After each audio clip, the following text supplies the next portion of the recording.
Hi, St. John's families.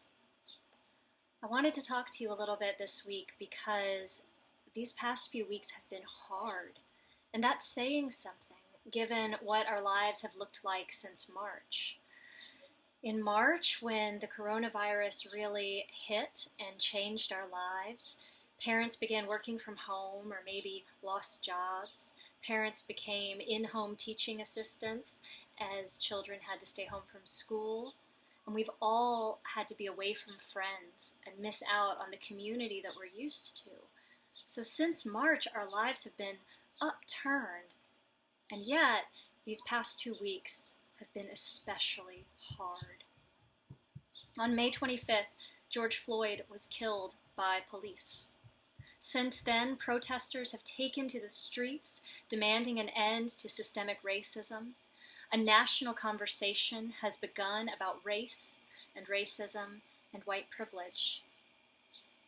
I've seen so many lists of resources for white folks like me, people who want to learn and do a better job of being an ally to people of color in America.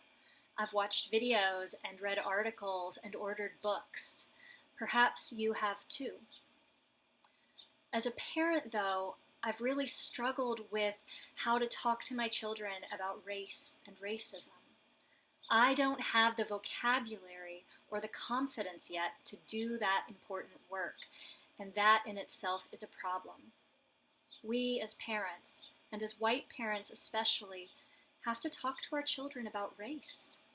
I'm good at talking about how God shows no partiality, that we are all God's children, and that we're called to love our neighbors as ourselves. I'm good at that language, but I'm not as equipped to talk about the racism that still exists in America in its many forms. Violence, yes, of course, but also discrimination in work, bullying at school, snide comments at the water cooler, the assumptions we make about people based on the color of their skin. Racism still exists in America. I'm doing what I can. I'm reading books and articles by people of color about their experience of racism. I'm learning about how to be an anti-racist and about how to examine my own assumptions, my own choices. For my children, I'm conscientiously adding more voices of color to their bookshelf and to the shows they watch. And I'm thinking about Bible stories that highlight God's call to love neighbor. One that comes to mind is the parable of the Good Samaritan. When asked by someone in the crowd, well, who is my neighbor? Jesus responds with the story of the Good Samaritan. All too often, we equate neighbor with neighborhood, or with the people who live near us, and maybe the people who look like us or think like us. Jesus, though, says no. It's the Samaritan who is the neighbor in this story. And Samaritans and Israelites didn't get along. They didn't worship the same way. In response to who is my neighbor, Jesus goes beyond geography or goes beyond what we would picture as the neighborhood, the group of people that know and like each other, and says that being a neighbor is about helping and that it doesn't matter at all if the person looks like you or thinks like you, or worships like you.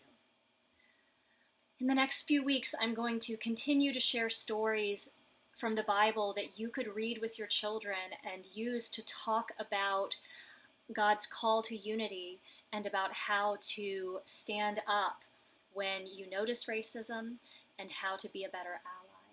I hope that this is useful. I love you all and I miss you. Bye.